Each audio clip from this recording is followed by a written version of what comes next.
Welcome to the Football Retro Podcast. The word welcome, I guess, is stretching it a little when you're an Australian in a place like this today.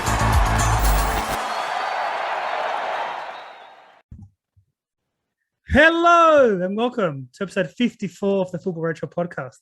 I'm your host, Johnny, and today is a very special one with a very special guest, but I've got my co-hosts, Fatty and Adasi. How you going, guys? How you going, Fatty? Yeah, going well, Johnny. Excited about today's episode, actually. One that's close to my heart, so it'll be good to finally roll into it. Obviously, special guest today makes it all that more interesting. Adasi? Yeah, as you said, special episode. Looking forward to it. Let's get into it. Ante Covic, welcome. Thank you for joining us. Thank you for making the time to be here. Few Wanderers fans that want to speak to you on a special date, 1st of November. It's always special for Wanderers fans. So thank you. No worries. Happy to be here. So it's always this time of year, you always start reminiscing a little bit, don't we? That was a good time 7 years ago.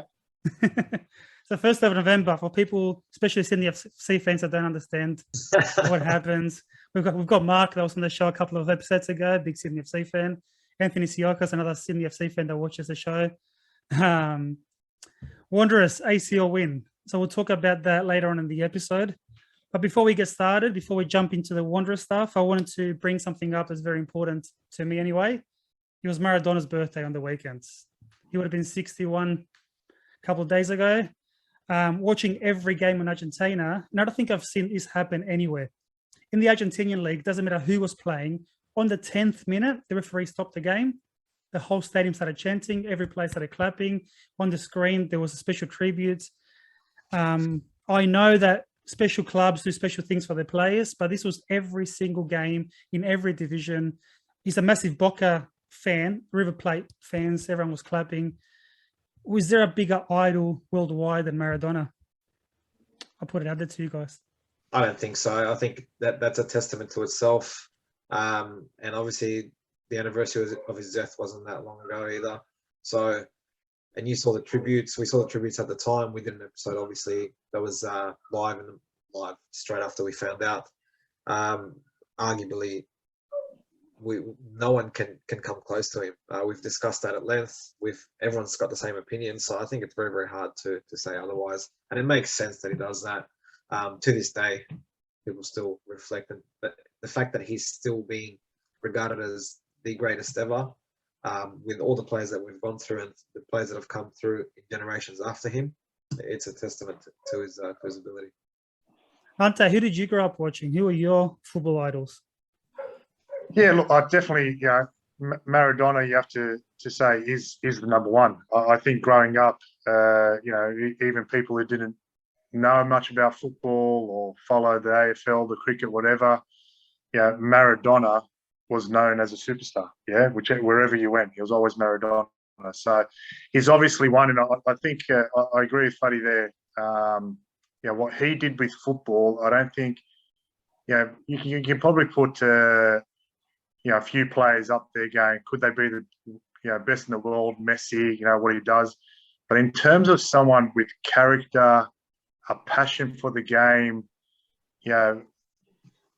he had everything. The love affair he had with the football, the way he played it, his attitude, he was flawed, but he was a genius. I think he just, Maradona is football in a way for me. That's the way I look at it. There was a lot of great players back in that day. I was a player out in the field for most of my junior career, so I wasn't really looking at goalkeepers. But Maradona, the AC Milan team with the three Dutchmen, Van Basten, Gullit, Rijkaard, that AC Milan team back in that generation was unbelievable. So, a lot of big names, but Maradona, I think he's always going to be one of a kind. Funny you say that Maradona is football. There's a big push to make the 30th of October International Football Day around the world because of Diego. So we'll see what comes out of that. Yeah. No, he's I don't think you talk about football without mentioning Maradona. Perfect way to get into this. All right, so speak to us about how you ended up at the Wanderers. Obviously, a brand new club in Australia. Thanks to Gold Coast for folding. And who called you up? How did you end up at the Wanderers? Yeah, interesting story that. I was the year before I was at Melbourne Victory. I just got back from Europe, played one season at Melbourne Victory. I was quite settled at Melbourne, to be honest. Came back from Europe. I was happy there. I had a fantastic personal experience. That was the year with when Harry Kewell came back. We didn't do well on the table, but I had a very, very good, solid year. I won the Players' Player. I won the Victory Medal at the end of the season, which, for a goalkeeper to win those kind of awards is always a little bit special because your goalkeepers are usually overlooked. You really have to stand out. So I thought it was a shoo-in to stay at Melbourne. I enjoyed the city. It's the first time I ever lived there. It's different to Sydney, but I lived in Europe for 10 years. So coming back to Melbourne, I actually really enjoyed it. I thought, yep, no problem. I'll continue here. But Ange Postecoglou came in and had different ideas. And it was a phone call when I was in the car with my parents visiting from the office saying that I'm not needed anymore. I wasn't even called into the office or sat down in front of Ange. I was just told, sorry, not needed. I don't know what the reasoning was for, but I thought that was a little bit of a slap in the face. But that was done. And then sort of scratched my head. I'm 37 at the time. But with Wanderers coming in, obviously for me, that's coming back home, Western Sydney. That's where my playing career started. Obviously, I know Popper personally, and it was Popper who reached out to me while I was still in Melbourne. And basically, there was only a couple of questions that he wanted to know for me to come across to the Western Sydney Wanderers, and it was basically around my attitude. Said, I've got no problem about your ability. I know what you can do. It's a no-brainer to get you here. But all I want to know is if you're 100% committed and you're not coming for a payday to end your career. And anybody that knows me as a football player, I've never been able to relax on the football field. I take it at 100%, and I always have, and I wouldn't know any other way. So that was the easiest question to answer. So I said, Popper, that's one thing you don't have to worry about me in terms of drive, the will to win, to achieve something. That I've got in bucketful. So once he heard that and was confident with it, that was it. It was basically a done deal. Basically I knew, he knew. There was no other discussions needed. It was just about tying it up. And at the time, like you mentioned before, Gold Coast, being taken out, which was good for Western Sydney, but I think it was a logical event. I think Western Sydney always needed to be in the A-League. I think years earlier, okay, there was different reasonings why they weren't in earlier. But it was a good feeling to come back home and at a startup club, and you could see straight away that it was going to be something special. No, definitely.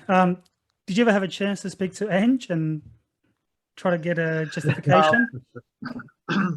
No, funny. I decided to go at Amy Park to the locker room there because I had to go get my stuff. I didn't think that I was going to get it out. I hadn't even spoken to him once since he came back, and it's kind of awkward. I was walking down the hallway to go get my stuff, and he was approaching the other way, and it's sort of like it's a moment where I go, I don't really want to talk. You know what? I just want to get my stuff and get the hell out of here. But had a little chat. There was no talk about why or what the reasoning was for. There was a bit of a salary cap talk, which I've heard the salary cap talk with every time you go for a contract in the A-League. Every club uses a salary cap for a reasoning. But just said, he goes, look, great goalkeeper, you're going to find your feet, blah, blah, blah. And that was it. And I went and got my stuff and left. That was the full reasoning behind. I don't really know. There were spots available. I know they did have Tanda Valapi at the time, who was coming back from injury, and Lawrence Thomas, who was young and upcoming, who's doing fantastic over there in Denmark. So good on him. He's a really good kid. But to be player and victory medal and just wiped away. I'm still kind of confused about what happened there. But it's kind of a blessing in disguise, isn't it? Really, what happened the next 3 years was pretty amazing. Yeah, I don't think you're going to get any complaints from any Wanderers fans that Ante Covic was there at the start of the inaugural season of the Wanderers, considering how the first, let's say, 4 or 5 years of the club even went. So let's send a postcard to Celtic and say thank you, Eng, for letting Ante. Yeah. letting Well, Ante it worked go. out for us well. It did me a favour as well in the long run. So yeah, it worked out. Fatty, hearing that Popovic phone call, it sort of highlights the early values of the club and how he was being constructed around those different attitudes, like Ante said. Yeah, it doesn't surprise me, to be honest. Anyone that knows Popovic or really knew what Western Sydney stood for as a region, as opposed to just the club, would understand that the club and the FFA needed to create something, or create a club that really people could, associate with and feel like it was part of them. And the Western suburbs, as we know, very hardworking people, not very affluent suburbs. So that mentality, was very befitting of Western Sydney. So the fact that Popovic came in and that's what he expected of his players, I think that's what people appreciated first and foremost. Let's be honest, we didn't have, the superstars that the other clubs had, or, everyone had the same salary cap, right? But at the same time, I felt like being run by the FFA was sort of, okay, let's just make sure this project doesn't sort of fall down on its face, and make sure that things just go along slowly. And lo and behold, first couple of years, you pretty much outdone or outperformed really what expectations, which sometimes I think has been a bit of a detriment to us, because now that's constantly the benchmark. Yes, and like the early days, I hear AFL teams, rugby league teams, being outstanding about how much success we had early on and how, quote unquote, bad our facilities were. I remember reading articles about AFL couldn't believe that we had blower pools as ice pools, how all these things were happening behind the scenes that we didn't know as fans. And yet on the field, we were playing or getting the results of for a club that's been around for 10, 15 years. Hey, Ante. Yeah, look, I think it was a really unique situation. The players that came aboard, and it is true what Fatty said, the players that came in, even though people say that weren't superstars, a lot of us were coming with a lot of pedigree behind us. Maybe wiped our contract. I wasn't at Melbourne Victory anymore, but I was a Player of the Year. Not long before that, I was playing in Europe. You got people like Mark Bridge, you got Michael Beecham. These are quality players that came in, and I think the extra incentive was, and what Popper did very smartly, was get players that had a connection to Western Sydney. That gave us a little bit of a ticker, like wanting to do something for a club that a lot of us felt should have been in the league a long time ago. So you had a good bunch of characters. When you say play for the badge, we actually did play for the badge, even though it was brand new. And me playing around the world in a lot of places, you understand, especially in Europe, what culture is at a club. And whatever club I went to, that culture was taught into you, what it meant to be part of this club, what type of fans they were, what type of history, and you had to buy into it. And I think, especially in the beginning, you had every single player buy into it. And I have to give Popper credit as well. The commitment that he gave and the way he was able to talk to the players and fire them up and give belief was pretty top notch. I've got to give him credit for that, especially in the first few years. He made us believe that everything was achievable. And I think you had the right characters. And you know what? He got the foreigners completely right. Name me a foreigner in those first couple of years that wasn't the right fit or didn't offer something or didn't give something to the team. And they were good people. And again, we'll go back to that. And I think that's where football is going a lot these days. you want the right characters, the right people in the team. And we had that in abundance, and we had a lot of leaders. So I think all that sort of led to what actually happened in the first couple of years. You know, the right personnel, right inspiration, the right mentality to be there, why we're there, and those facilities. Yeah, maybe it was another, you know, sometimes you go, beautiful facilities now, but yeah, where are we, you know, on the field? But I remember the first few training sessions where the old office was. That was our dressing room, our gym, our change room, and go down to these showers that probably haven't been washed for a year. That was our day in, day out. The gym was this makeshift shed. We looked like a, you know, third division team, really, the way we were sort of set up in the beginning. But we made the most of it. We made the most of it because we had a really good team morale, good people in there, and this huge belief. And it was kind of all my 3 years, there was this mentality that people would want to kick us down, and we had players there that would not accept that. And every time you try to kick us down, whether it was Champions League, and I've got so many scenarios, even Guangzhou, the quarterfinal, media and everyone was telling us, congratulations, you've done so well. This is the end of the road. And that pissed us off. Actually pissed us off. So, you know, you had this fighting mentality to go, yeah, you think we're shit. All right, here we go. So that's what we had in the beginning. And I really hope and want Wanderers, in a sense, to get back to that kind of mentality. You know, there is a culture. We've got to build cultures better here in Australia, because you really do see it in Europe and you buy into it. And we bought into it, especially in the beginning. That first season, you talk about belief. The belief was there. But could you even imagine what happened to football in this country because of, in my opinion, Del Piero coming in at that time? Yeah. And because of the Wanderers coming into the league, the fans, the team performing, the noise around that.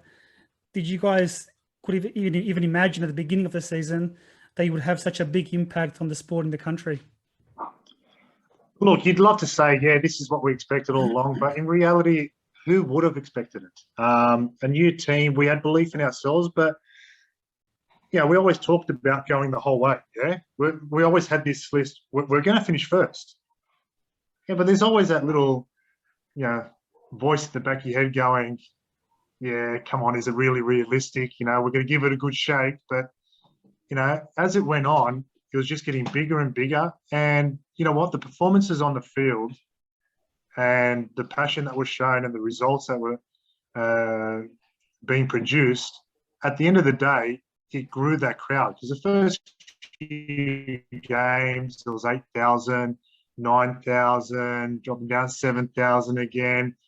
When you start winning, yeah, football and sport in general is like that. We love a winner, yeah? But we created something that a club could sustain in the long term, because you had we kind of revved up the West, yeah, to keep that going. And when we got on that roll, to have Pertec full every week and have those derbies and have Del Piero there and Shinji Ono, who was an absolute freak both on and off the field. It was just the perfect environment. And you know, it was the first time I've ever seen Australian football, an atmosphere, feel like a European football. You know, I didn't expect it to be that big. And, you know, I think if Pertec was 30,000, it'd be 30,000 every week towards the end of the season. You know, it was the hottest ticket. So when you add all that up, did you expect it? No, you can't say. You know, I think it was beyond everyone's sort of imagination what could be created. But we did it. And, you know, results played a big part in it. But I think it was the perfect environment for it to happen. Western Sydney, it's almost like the home of football for Australia, really. I've said it before in the show. I've been to Boca Stadium. I've been to River Stadium. Those Allianz Stadium derbies with Sydney and Wanderers, where they were packed and the noise, that's the closest thing that I've come to overseas football. And in my opinion, I've been to State of Origin here, for example, and it doesn't come close to what I experienced.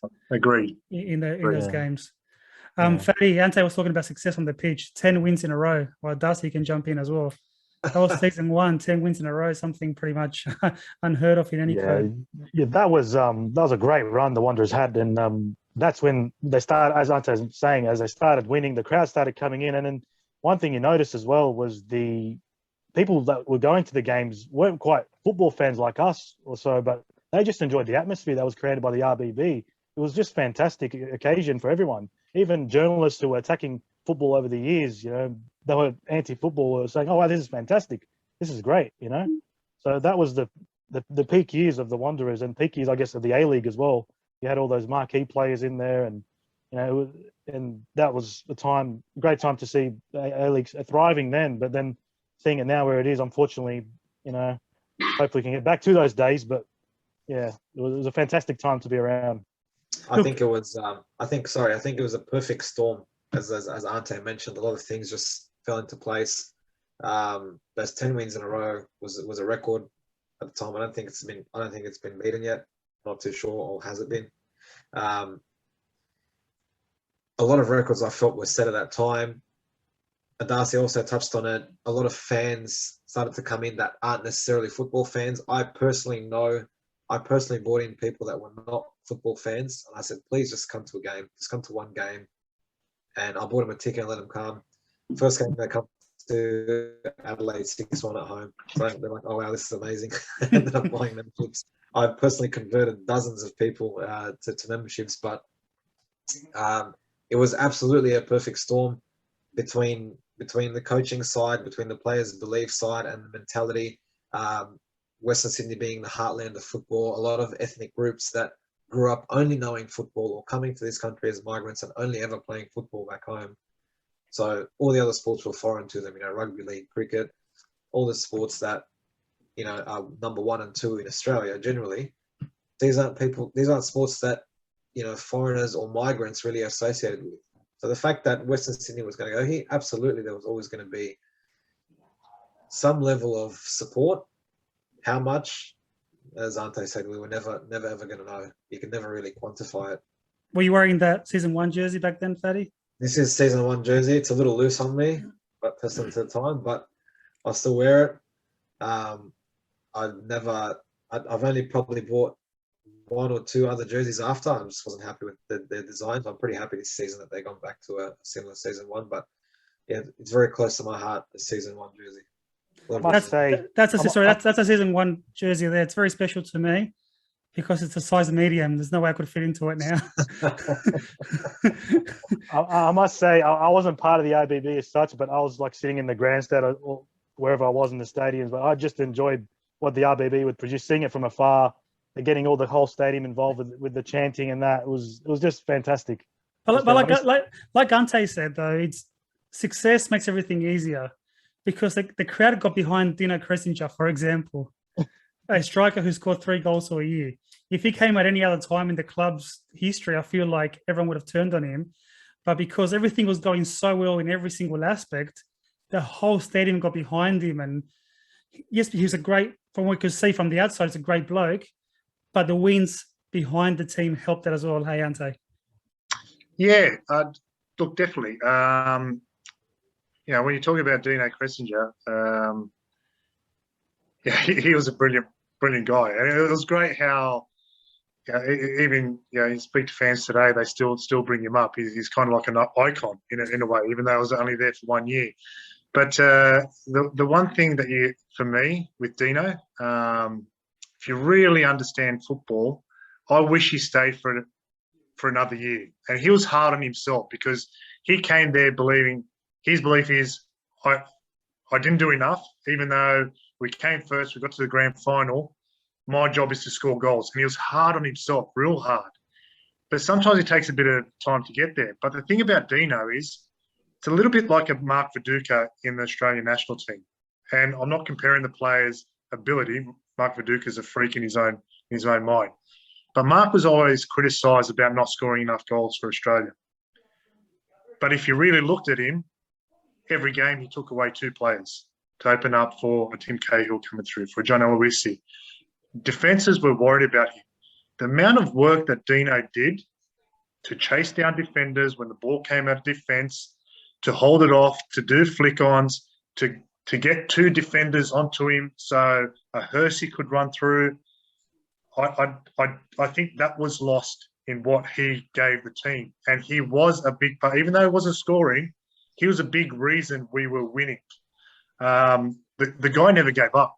Now, you go back through videos and you watch him work, and he worked like an animal for 90 minutes, gave everything for the team. So, we had those type of players. And like you said, the fans got attached to so many of us for different reasons. And, I think it was great as well that, we were a team that gave time to the fans. I was stuck out in the field for 45 minutes after games, going around from one end to the other, taking photos, and you just felt it was right to do as well. It became almost like a family of a club. So, it was very interesting times. The crowds, like you said, the RBB was fantastic. The individual players each brought something to the table. It was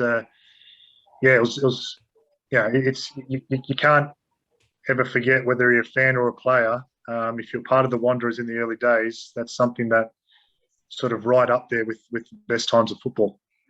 It's funny you mentioned Dino, Johnny, because Ante's right. I think the attachment comes to what people really appreciated was the effort that players put in, the effort on and off the pitch. And I saw that firsthand, and I felt that it feels a lot different nowadays to how it was then.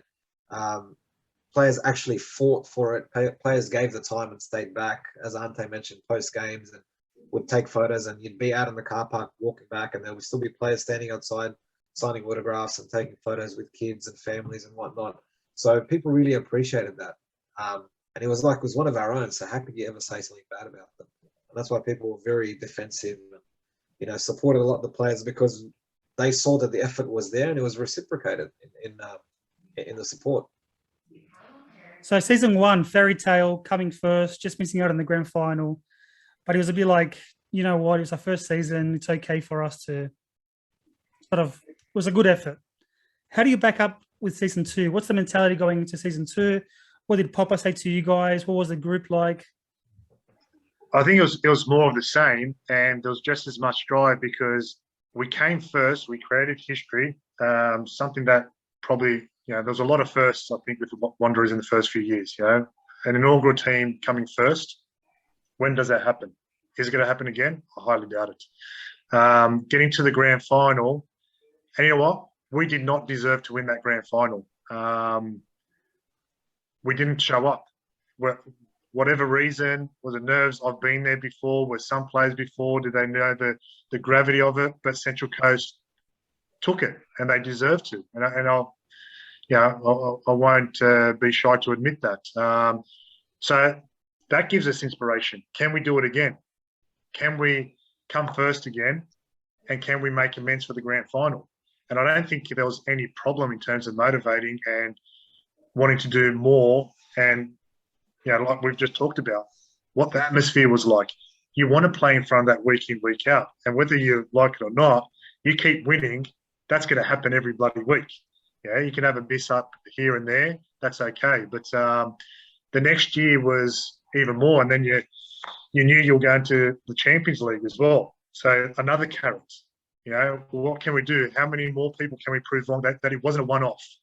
People were talking that was a one-hit wonder. We wanted to make sure that it wasn't a one-hit wonder. And, we got to the grand final again. And that's the grand final that is heavy for me. 1-1 with Newcastle Jets. I lost it with the Wanderers in the first year, and I accept that. The Brisbane Roar is very hard to accept. I thought we were the better side. The injury to Topper was a turning point. I think it feels in centre of defence. I don't think that goal happens, but even that goal. And I'm still fuming over the second goal. If you watch the replays, Spira was absolutely battered into the back in the challenge coming to the corner when Enrique ended up scoring. Now, my qualm is... waiting for this. Where the hell does it happen in the world where you get one of the most important games? Imagine a Champions League grand final with Real Madrid playing. and you put a Spanish referee to referee it. We had a Queensland referee. You can't, and they're the small biases. I'm not saying that he cheated or anything like that, but if there's a 50-50 call, which way are you going to lean? And I think that's what happened with that second goal. And if you look at the hit on Spiro, I'm still fuming about that. But we lost it, but we played good enough to win it. And that one hurt. That one hurt. But then again, you know what? We packed up and we got on a plane straight away to, was it Hiroshima? Yeah, it was Hiroshima, I think. Yeah, Hiroshima. Yeah. Absolutely devastated. Didn't go home, straight on the plane. And it probably, we didn't play too well over there, but we got an away goal. But we were able to overcome that pretty quick and put it behind us. But, that one stings. That one stings. Yeah, look, and I agree with you as a fan. I think what hurt the most as well is it was so close. I think it was the 84th minute when Berisha scored the equaliser. Yeah. And you almost felt it. You felt a champion with like 6 minutes to go, and like you said, deserved it much more than the Mariners grand final. Something that's not spoken about much is the fact that on a Sunday night, there wasn't public holiday on Monday. On a Sunday night, Wanderers were able to take 12,000 fans up to Brisbane. I don't think that's going to happen because there wouldn't be many Wanderers fans in Brisbane. So every fan that was there would have travelled from Sydney to Brisbane on a Sunday night, 12,000 fans. I don't know any other code that can manage something like that. No, that's the uniqueness and the beauty of what the Wanderers were in the beginning, it became a club that was so passionate and enjoyable to be part of it. And I know, speaking to fans, part of the excitement was the away trips as well. Getting together with mates, let's book, let's go early, let's get there, let's do the walk to the, let's make some noise. Let's make teams at home feel like they're the away team. And it happened. How many times in Central Coast did it happen? Just up the road. We filled it out and drowned noises, and I think that was part of what was so unique and special about the Wanderers, like that willingness to follow the team, go wherever, even in Asia. Like there's, how many games in Asia did people just come to the games? Wasn't huge crowds, but that's commitment as well. There was faces there that were traveling to every single game in Asia. It was fantastic. In your opinion, how much influence did that have on you guys on the pitch, seeing Central Coast and feeling like the home team? Oh, it does a lot. No matter what you say, there's a difference when you become a professional and you got the opportunity to play in front of big crowds. You almost get used to it and you crave it. When you're playing in front of empty stadiums, it feels like a training game, and you can sound a little bit snobby kind of thing, like just be happy that you're a professional. But when you're playing in front of fans that are screaming, shouting, and for me, even if it's some of my biggest moments have been away games in terms of atmosphere. They absolutely hated your guts, and I'll put the final in Saudi Arabia. I'll put I wasn't on the field, but the qualifying for the World Cup in Uruguay. That atmosphere, I've never seen anything like it. But Jesus Christ, it'll lift you and get you excited. Playing Napoli in the Europa Cup game when I was in Sweden, the noise there was deafening. And you get inspired. So add that it's your own fans going to away games, listening to them. They followed you, making that same sort of noise. They're there for you.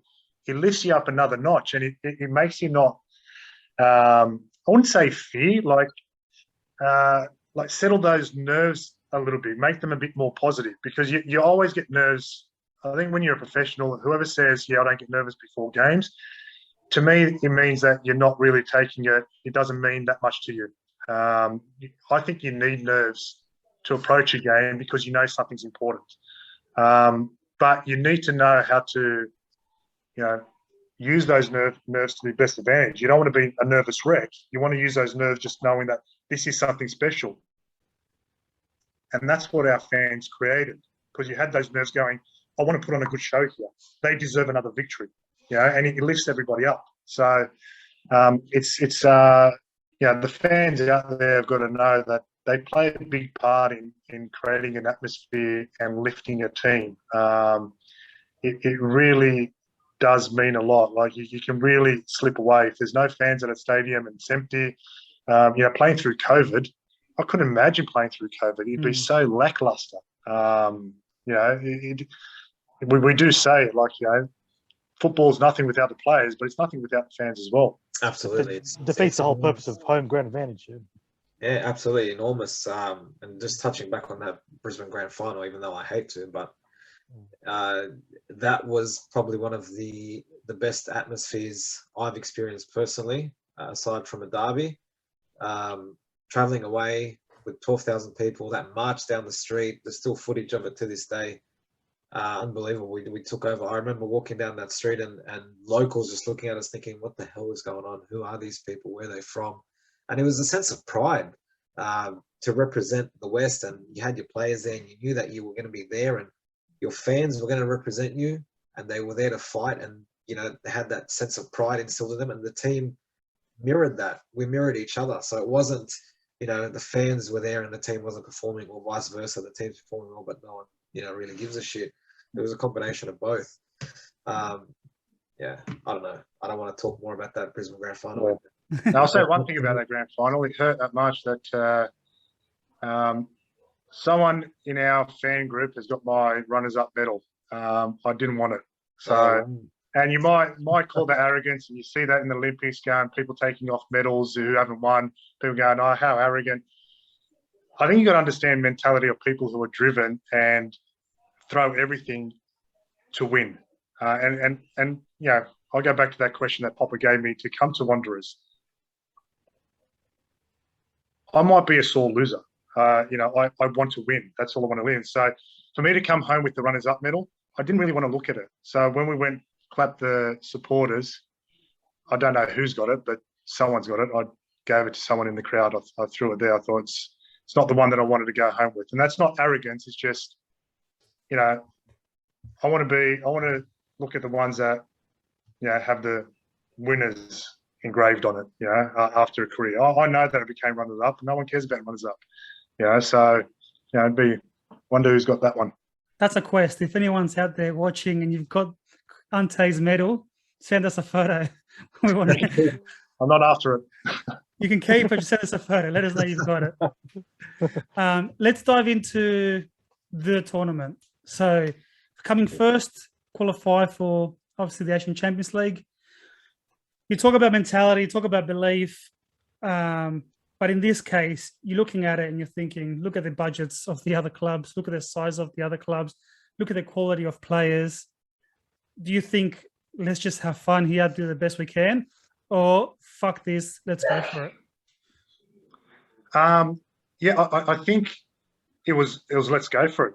I think the mentality never changed. And again, I'll give Popper that credit to instill that belief, What we'd done in the first year, we didn't want to be just, there to make up the numbers. And I'll tell you the best thing that probably happened to us was that very first game at home to Hyundai, taking a 1-0 lead straight away, thinking, oh, how easy is this? And then we got smacked. 3 goals, 3 mistakes, got punished. And first game at home, we realised, you switch off in this league, so easy from thinking that it's a walk in the park to getting your backside smacked. So I think that was a really good wake up call, and that gave us it gave Popper a boost to really go at us, and he did it in a inspirational way to make us realise that this is no Mickey Mouse competition. We're going to be playing against some really good teams. You start making mistakes, you're going to get punished. This is where you get punished. And the one thing about Popper's teams and the one thing about the Wanderers in the first few years, we were extremely disciplined. Defensively secure, we might not be the prettiest team, but in Asia, I don't think you can be the pretty team. You've got to go there for results, and you've got to be extremely disciplined. And those first few years of the Wanderers, we were an extremely disciplined team. We knew our roles back to front. We knew how to cover for each individual. If someone makes a mistake, you go and help them and fix them up. Make sure that you're defensively tight, you're compact, you don't concede goals. And I think that tournament, out of 13 games that I played, we had 9 clean sheets. So that's going a long way to getting you there. You're not conceding goals in the Champions League. You're giving it a good shake. And I think that's what I don't think it's going to ever happen again, but for an Australian team, you've got to be extremely disciplined on the field and defensively to have any hope. And, that first loss woke us up a little bit. He gave Popper to really feed us with some, harsh words and some brutal reality. And we turned it around. We topped the group. We smacked who was it, that Renner team in the last game 5-0 to secure that top spot, even though they weren't going to make it. It was a great boost to win a Champions League game 5-0. And we comfortably topped the group. And once you top the group, then you're going, okay, anything's possible, really. So it was baptism of fire to start with, but just every game that went on, you grew in confidence. And even the Hiroshima game, the Tommy Urich goal that he scored over there to make it 2-1, that changed the whole tie. And to come home and get to a 2-0 victory against, and the Japanese, they're quality sides. Well, you can't give them an inch. They're so technically good. And that just set us up, and then obviously off-season, change of personnel, and then to have a 3-4 week pre-season and play the biggest team in Asia, Guangzhou. No one gave us hope. In a way, we also thought, is this possible? But you had players coming off that field 3-4 weeks into pre-season, giving everything, throwing up in the dressing room because they've just given absolutely everything. And that was the team. That was the mentality.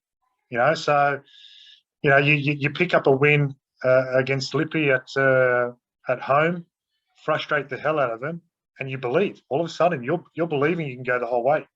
So you don't start the Champions League believing that you're going to win, but as it gradually goes on, the belief starts to grow. And that's where I'll say, like with Guangzhou, the media in Australia telling us that we're not going to go any further. Inspiration.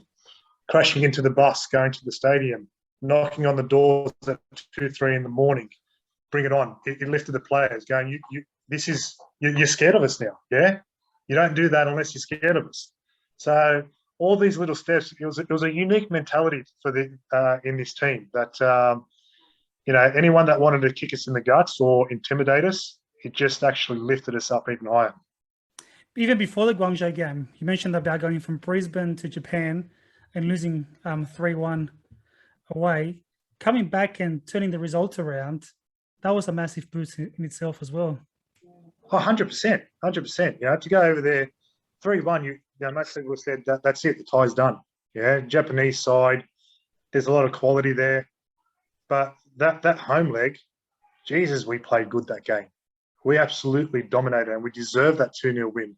And again, to keep a clean sheet, and it was just, it's what we really needed after that grand final. So there was a lot of adversity, but it just went on to a dream run, and it comes down to a huge belief and a great bunch of players. And one thing I'll say about that team in the first few years, the amount of leaders that we had on and off the park was a huge boost.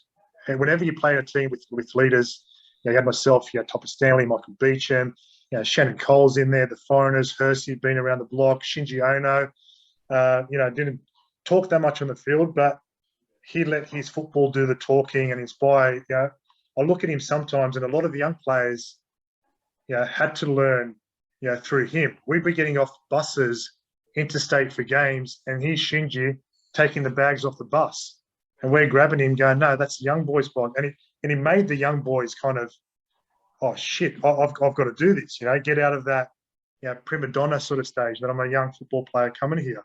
Shinji Ono, a World Cup hero, absolute. Legend in his country. Like when you go to Japan with Shinji, it's unbelievable to see. Then you realise what a superstar is. But for the young boys to see what a legend of football does outside of football, carries the drink bottles, carries bags out of the bus, helps out with the balls, loading it onto the planes, it made the young boys stand up and take notice, yeah?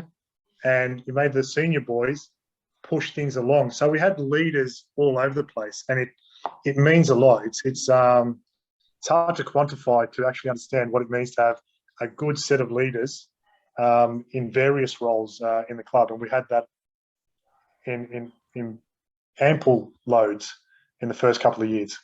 It's so good to get an insight of what was happening. That's crucial, Yes, Johnny. well. Just a quick point on that, because you and I have had this discussion a lot, and speaking about leadership on and off the field at the club, but let's focus on the field currently, or let's say in the last 4 or 5 years. We felt that was lacking, and Ante touches on that perfectly. When you look across the board, the whole field was full of leaders. Even in the midfield, La Rocas and all these players that were aggressive and hungry and driven and wanted to succeed across the board. And when I recall games when you see the players get fired up and you think, yes, that's what I want to see, because I want them to care as much as I care. I want them to be as angry as I am, when the result doesn't go our way, or when we get robbed of a decision or whatever it is, because it shows that they care as much as you do. And it's vital. It's absolutely crucial, I think, to the success that we had, that the kind of players that were there really made that success. And you touched on it as well. Not the prettiest football, but that's not what it's about. We went there and got results. We got absolutely a lot of results. And I remember that first game very, very well. We made that tifo, fear none, conquer all. And then at the end of that game, we thought, geez, are we a little premature there with our tifo? Thinking, we're going to go a long way. And then, funnily enough, it ends up being justified at the end of the campaign. But it was crazy because that goal was so quick. We still hadn't even taken the tifo down. We were in the process of doing it, so everyone was still on the field. And I recall the goal going in, and we started running around like crazy, and security is coming to us, telling us to get off the field and whatnot. But it was, it's very, I don't know. It's sometimes it's surreal. It doesn't feel real to me. I need to go back and watch certain games or recall certain results and think, geez, did we really do that? That after losing the Brisbane Grand Final, then going, and I recall, was it the inaugural FFA Cup, and we ended up losing to Adelaide City, and then we still had to turn around and play another game. Yeah. It was at Guangzhou, and we thought, geez, we lost to Adelaide City. What the fuck are we going to do against Guangzhou? Marcelo Lippi, and probably the richest club in Asia at the time, with a budget probably 100 times of ours. I think it was 12 or 10 times ours mathematically, but I thought, geez, we're done for here. What are we going to actually do? So it was crazy, and it shows you what determination, drive, hunger, and that mentality that can overcome skill. You be the most skillful team, and it doesn't mean much if you don't turn up on the day. There were so many factors around the Guangzhou leg. I believe the club was sold in between Brisbane Grand Final and the Guangzhou, and I don't know the exact numbers, but they're saying 12, 13 million. And funnily enough, Lippi was on $12 million a year at Guangzhou, to give you an understanding of the finances of between clubs. And Darcy touched on it before we started recording. I think this is probably the most underappreciated achievement by any Australian sporting team. Hey, Darcy. I think so. I think part of that is because you've got like the rugby league, AFL, rugby union fans that just probably don't understand football culture. They don't understand the importance of how big football is in general, and that this is the Asian football's greatest club competition you have. The equivalent of the UEFA Champions League. I don't think that understand the effort that the Wanderers team went through, to having to travel from Sydney to to China to Japan, back to Sydney, and then all the way to Saudi Arabia to win that. Just the amount of effort and that is required to win that it just doesn't reach out to them. So it doesn't get talked about as much as it should. I don't know, what do you guys think? I think that travel is important as well, because when you speak about European football, the countries are very close. A couple of hours and you're playing against other countries and other teams. But in Asia, geographically, everything's very far. So I remember that it had come up in a meme somewhere where they were talking about the number of kilometers traveled by the Wanderers team that year, because they made it all the way to the final, and all the countries that they had to travel to. And it was ridiculous. It was a ridiculous amount of kilometers to juggle that, not to mention the fact that, as Ante said, it was in between seasons where pretty much half the squad left. We lost Shinji Ono, we lost a few other big names, and then pretty much had to rebuild the squad and then continue with a quarter final against Guangzhou, and then still go and continue like nothing happened, and while being in pre-season. People, Darcy's right. People don't appreciate the difficulty of doing that. And I put up a post the following day after winning the Champions League, and I said, people don't understand the magnitude of this, and I quoted, it will never be replicated by an Australian side again. Yeah. Oh, look, I agree. I think people say, yes, it is big, but what it actually was, and you're right, people who don't really look at football don't really get how big Asian football is and how much money is thrown in there. You could say our victory was like a V8 supercar winning a Formula One race. Just not going to happen. It's so rare. We're $2.5 million salary cap, and Al Hilal were worth, the players' budget was about $80 million.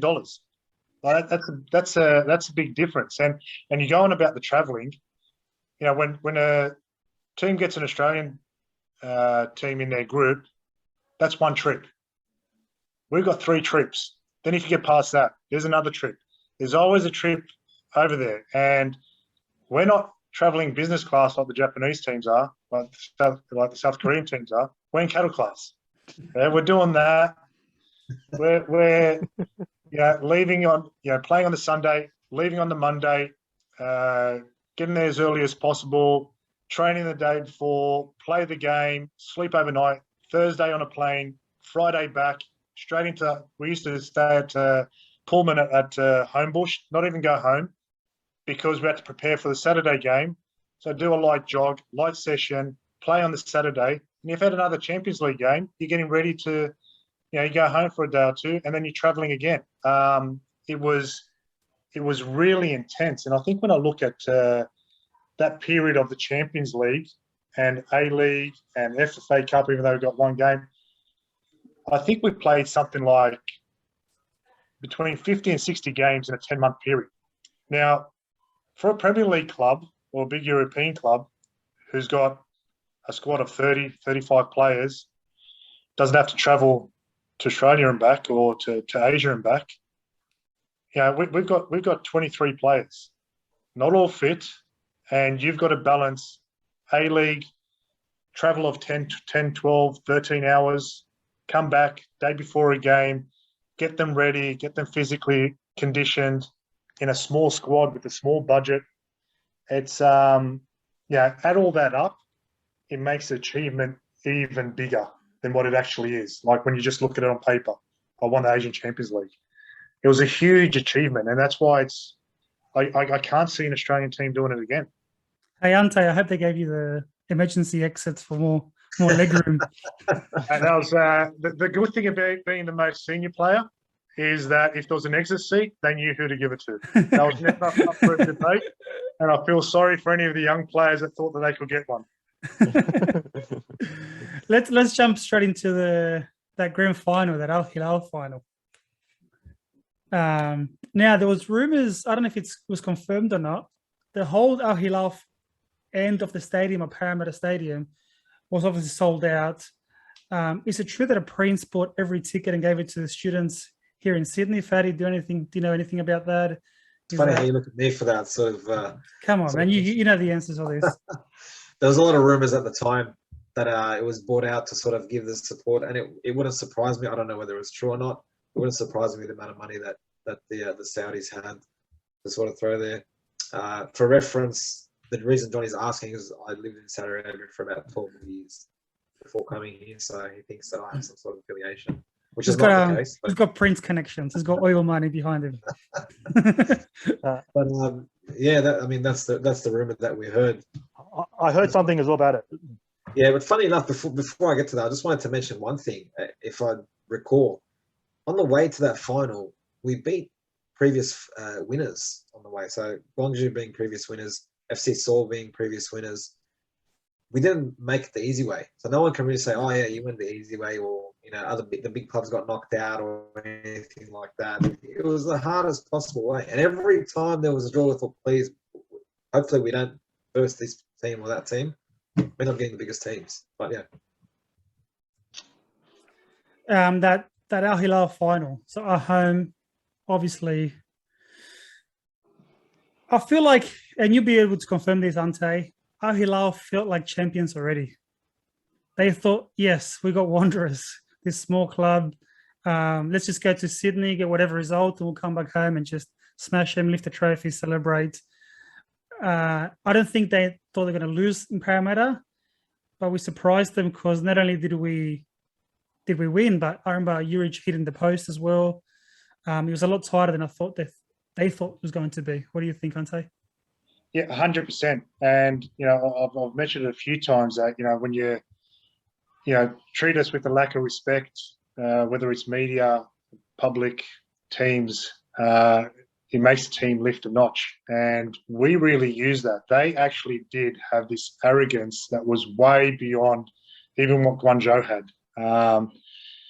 They basically believe that this is a walk in the park for them, yeah? That the trophy's theirs, that we don't deserve to even be on the field with them. They made that abundantly clear. And if anything, that's going to lift the team that the Wanderers were in those early years. So there's no way we're going on that field and giving an inch. And there was a lot of little scuffles on there. That Alshon Rami tried to belt into me a few times. He's not going to intimidate me. He's not going to intimidate anyone, and the players weren't going to intimidate. I'll give them credit. They played some fantastic football. Football to football, they outplayed us in spades. They were a very, very good side. But, hey, that's $80 million is going to get you that. So there's no denying that. But I don't think they expected to play a team that was that disciplined, that hungry, that willing to fight for every last little inch. And you know what? Golek decided to put the best ball of his career in his life in that final. So did you say best or only? I don't care what it is, but that was his. Oh, mate, that was pinpoint perfect. And Tommy's outstretched foot, and that goal. Another one of those moments. You take moments. You take moments in games, in careers. What defines you, and that's that little belief. Going 1-0 to Saudi Arabia. Having already had 8 clean sheets, we can get a clean sheet over there. We can do it. So the atmosphere was unbelievable. I remember that. It was brilliant because yes, they were arrogant, and then going over there, the arrogance never stopped. And their coach got sacked after that. But calling us a small team, which technically we were in a way, but it was the way they were saying it was disrespecting who we were. They were really disrespecting us. And again, going, they've got no chance. They're coming home to us. And interesting fact that Al Hilal have never had a team come there and hold them to a scoreless result, ever. I don't know if it was ever or that whole season, but no one had come there and held a clean sheet. So for us to do that was massive. I completely agree. They were extremely arrogant, gave us no respect, and what they don't realise is that's the tonic we needed to just lift another couple of percentage points. I feel like I'm watching The Last Dance, Michael Jordan, and they made me angry, so I went out there and got him. I took that personally. I think it's. He's right though. He's right that that's a typical trait with the Middle Eastern teams, especially when they know that they're a better team technically. For example, that arrogance. I know that all too well, but it was very evident, and I think it worked against them to our favour. And I still recall seeing their coach down the sidelines throwing bottles, and one of their part owners, taking his thing off and throwing it away, and people they were just fuming. They couldn't believe what was going on. And I don't know, it was unbelievable. I honestly, personally, I did not believe we were going to keep a clean sheet. The way the game just kept going, and chance after chance. We're in the middle of Fed Square in Parramatta, watching on the big screen with thousands of other people holding their breath, people praying, people just begging for the whistle to go.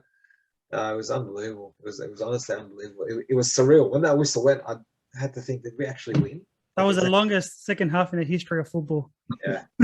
On that, my brother was living in Dubai. He travelled to Riyadh for the second leg, and then sat with the Wanderers fans. And he was going into the concourse of the stadium, and he noticed the intimidation from the Saudi fans, Al Hilal fans going into the stadium. It was just crazy. And then I think it was all the other Wanderers fans were there in the away section, and the full-time whistle went. It was just an unbelievable feeling when that happened. And and even back home, in Parramatta, crazy scenes.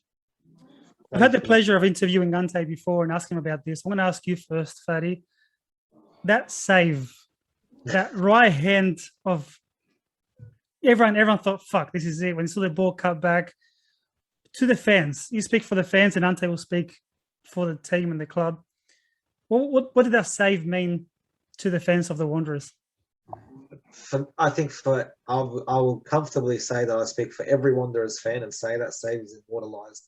If you ask any Wanderers fan for the last decade now, we're going into season 10, say what is the greatest save you've ever seen, or one of the greatest moments in Wanderers sporting history, both will come back to that save. It defied logic for me watching it in the moment, watching the replays. It still defies logic. I've gone back and watched it numerous times. Every time it's been brought up or discussed, we've gone back and watched it again to understand how you can dive backwards and save the ball and still tip it around the post. I still don't understand. It defies logic. But in saying that, when I saw that happen in that moment, I don't recall what minute it was. Darcy probably remembers. But when it happened, I had a little twinkling of hope, and I thought it might be one of those games where they just can't get a goal. And you know those games where you can see a team bombarding, and they just can't get it, and they just, after all that pressure and 1,000,001 chances, they still can't score. And when that happened, I started to think, shit, could it be one of those? And then I thought, no, don't jinx it. Just be quiet. Don't think about it. Don't let that thought into your mind. But I mean, I don't know. And for anyone, I think recently the Wanderers are doing the team of the decade going into the thing. And if I'm not mistaken, there was no argument. It was Ante Covic in goals. No one's going to argue that. And that the Champions League run specifically was a testament to that. Penalty saves, I recall. I don't remember who it was again.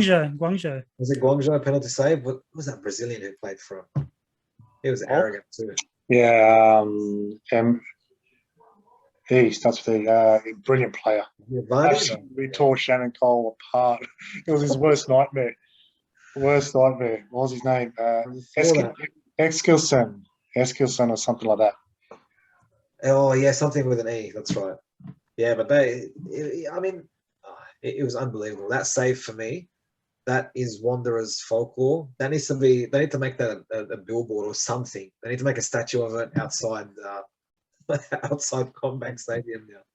And the save you did, that was denied of that player, that striker, Yasser Al-Khattani. He was one of a household name in Saudi Arabia. He's very prolific up in goals, in front of goal, and I think it was just bound for goal. And then that arm out there to keep it out, like I couldn't believe it either. All right, you've heard it from the fans, Ante. Talk us through it. Talk us what was happening, what was going through your head at that time. What happened? Yeah. Oh, look, firstly, I think every player hopes that there's a moment in their career that's a defining moment, yeah? I've got to live one, that's going to live with me forever. So I guess, I say it so many times, everyone remembers John Aloisi's penalty to get us to the World Cup. That'll never be forgotten. That's my moment as well. I think that's not going to be forgotten for a lot of people for a very long time, particularly me. And I still get goosebumps when I think about that final and that save. Not just the quality of the save, but the moment. I don't think it gets bigger. There's no way I can say there's a bigger moment in my career, even though there's some spectacular moments. To pull that off in, what was it, 86 minutes, something like that, was amazing. I think that period, those first couple of years of the Wanderers and that run through the Champions League, I was in the form of my life. And confidence is an amazing thing to a player. When you're high in confidence, you feel unbeatable. And that's where I was.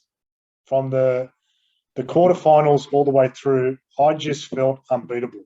That I can stop anything.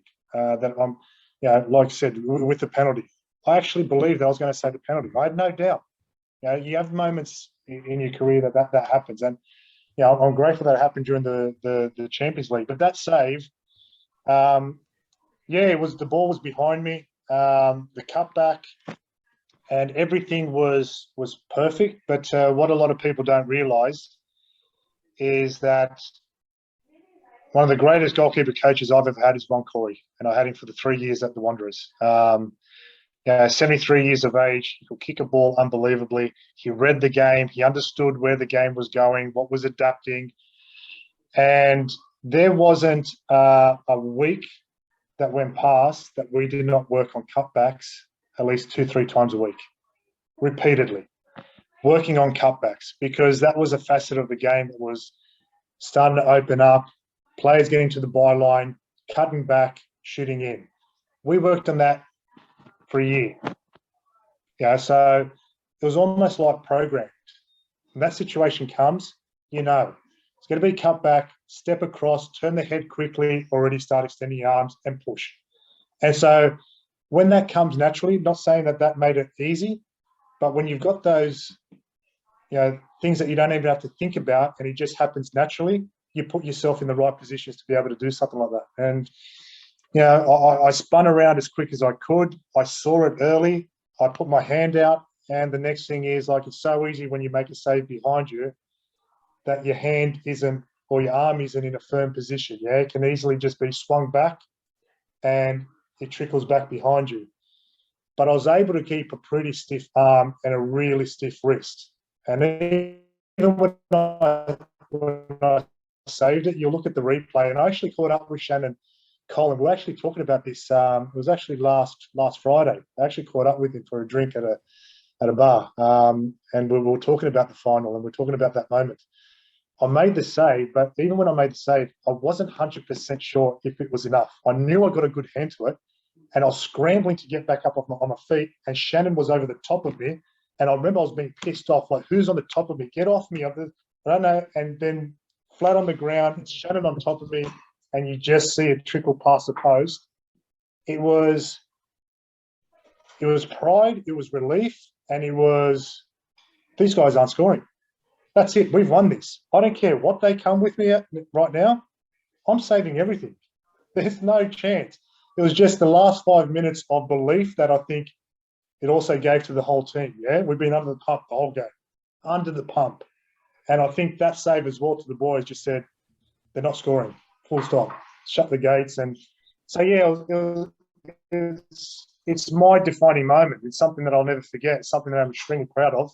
And, I'm not egotistical, and I'm usually pretty humble. I don't like to brag too much, but I can watch that save over and over again.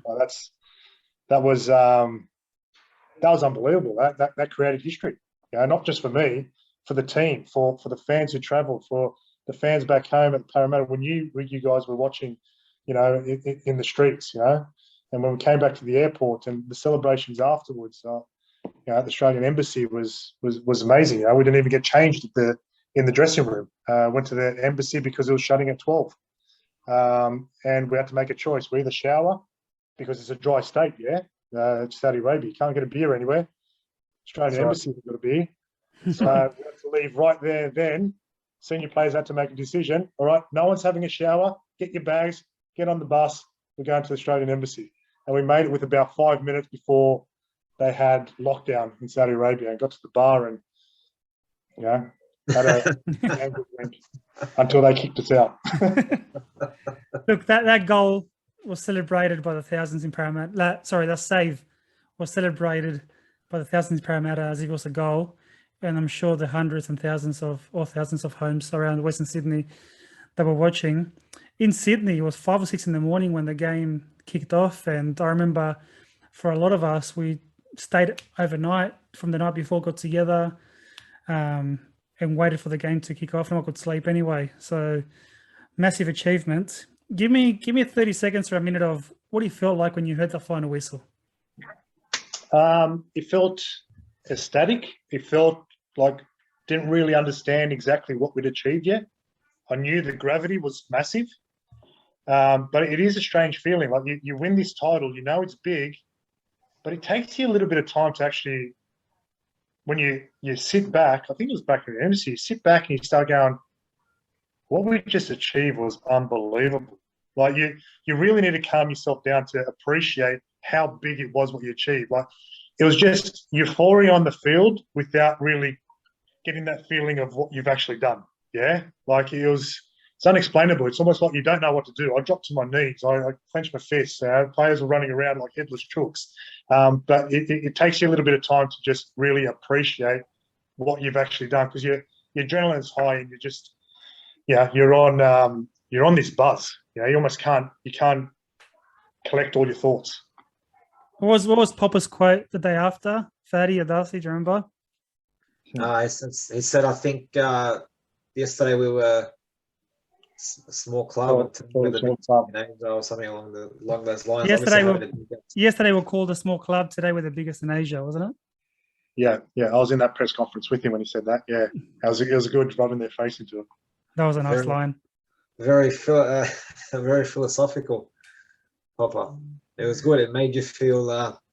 It just gave you that pride again, and everyone was like, "Yeah, I remember that morning. It was unbelievable." And because of that, we were rewarded with going to the Club World Cup as well a month later. I think it was. Yeah. Don't get me started on that. I get angry when I think about that. I know what that, but like just to be part of it, is a good achievement in itself. Fatty, to go back to something you said before. So Guangzhou won the 2013 ACL and the 2015. So they won it before and after. Yep. And the 2013, they beat FC Seoul in the final. Yep. So that highlights the importance.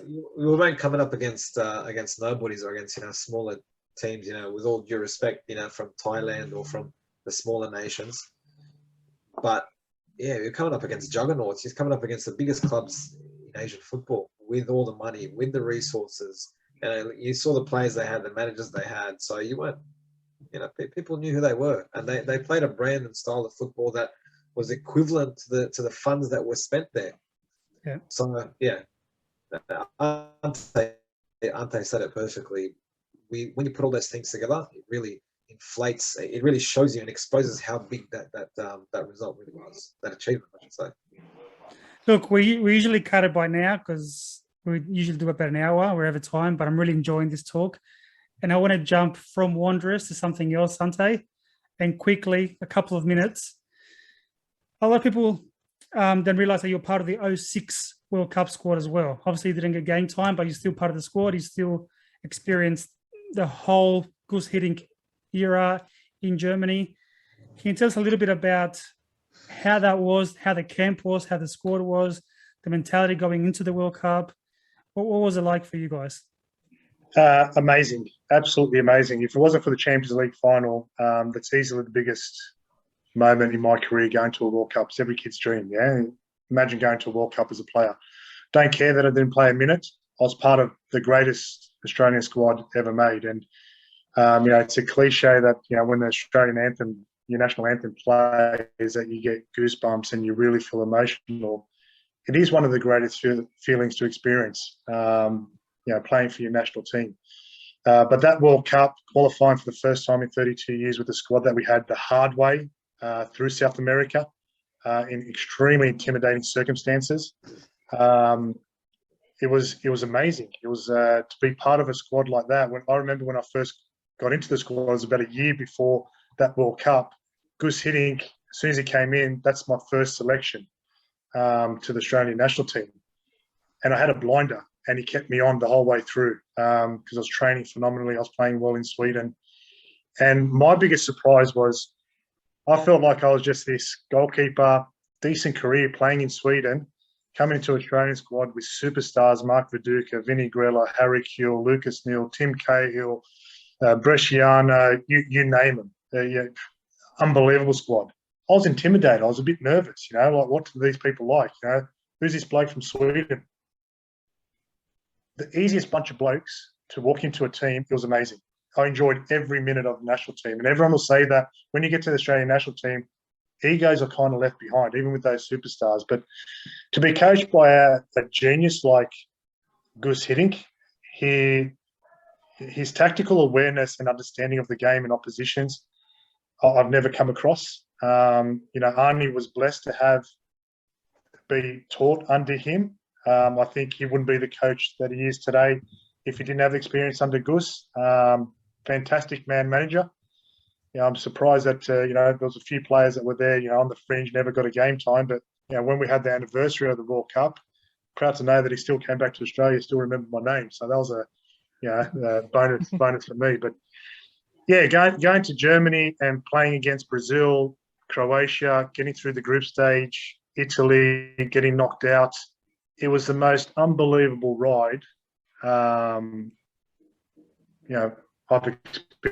experienced. The Champions League, I played a big part in winning that. That's why it's my biggest moment. But that World Cup, there was something special. And whoever went to Germany at that time, it was phenomenal. Driving that bus to the grounds and seeing the Aussie fans just absolutely jam-packed along the streets, cheering us on and, walking on the field with some of those players. I remember, Kaiserslautern playing the game against Brazil, and our bus pulled up first into the parking lot, and the Brazilian bus came in, and we're looking across at the Brazilians, and the door opened, but none of the players were coming out. They were playing samba music, and you're looking at Ronaldinho, Roberto Carlos, Adriano in the hallway dancing to samba music. And you're just looking at this going, Jesus Christ, who gets to see this? And you get off the bus and you're walking alongside these superstars, and you're in awe as well, but you're proud of where you are. So it was amazing. And, to get knocked out by Italy, harsh circumstances, but in the end, you understand why it was given, so I'm not going to complain about that. But, who knows what could have happened? Ukraine was after that game.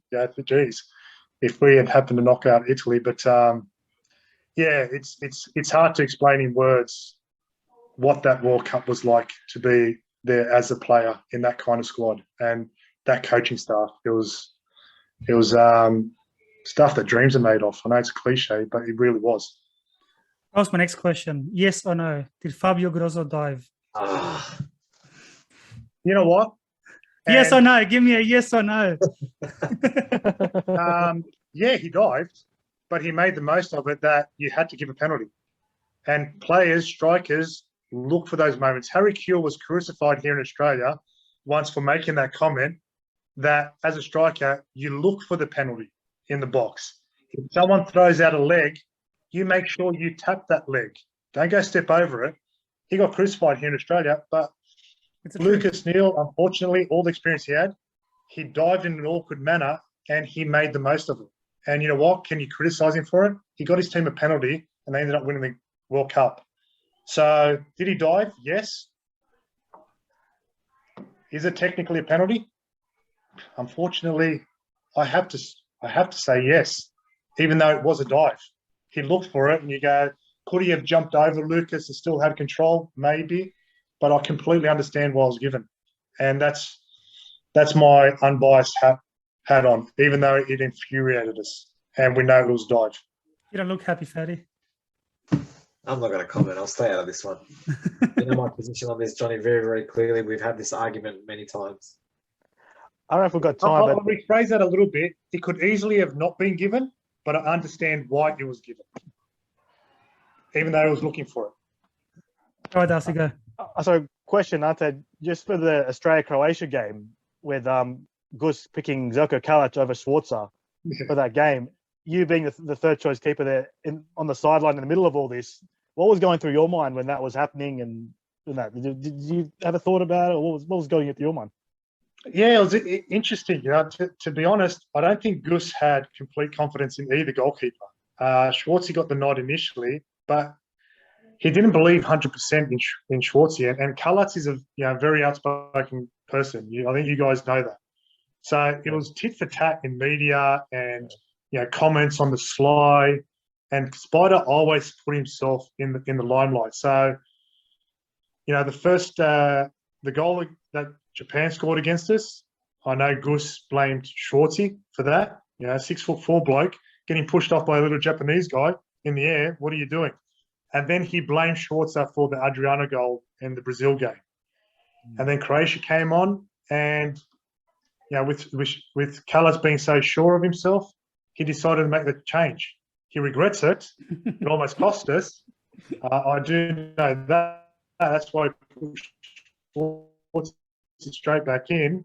But it was one of those moments where I think you had a coach that didn't really have complete faith in either one or didn't know which way to go. Now, I was hoping they both implode, not enough, which was the field, but that wasn't to be the case. I was able to be there on the sideline and do my job. But I think in the Italy games, Callets had a bit of an injury, and they were saying, like, if Schwarzer gets injured, you're probably going to have to go on. I was thinking, oh, Jesus Christ. It's brilliant, but Jesus Christ, I'm shitting myself if I have to go on. But, so that was it. It was Croatia game. I don't think the Croatian nationality had anything to play with it. It was just Guus Hiddink feeling that Schwarzer didn't do the job that he wanted him to do in the first two games. But, we know how that ended up. And, we got through with it in the end. Yeah. Any last questions, Fatty or Darcy, before we let Ante go? No, there's a lot to digest there, but I think we've spoken enough. People to sort of just go back down memory lane and reminisce. I enjoyed that Socceroos talk as well, just knowing the ins and outs of camp there. I felt genuinely that was, obviously a lot of people will agree that was our golden generation with the Socceroos, and probably the best time. That I still remember those emotions because no one expects much of you, and I guess that's what Australians like is a good underdog story. We saw it, with the Wanderers in the ACL, Socceroos 2006.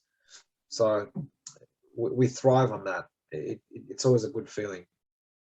Yeah, good talk today. Enjoyed the reminiscing of the great times of club football and national team level as well. Fantastic. All right, Ante, thanks for your time. We appreciate you taking the time to speaking to us, and it was an amazing episode. Really enjoyed it. No problem, mate. It's always good going down memory lane, especially when you're retired. You miss it too much sometimes. All right, thanks, guys. We'll see you next week. Bye-bye.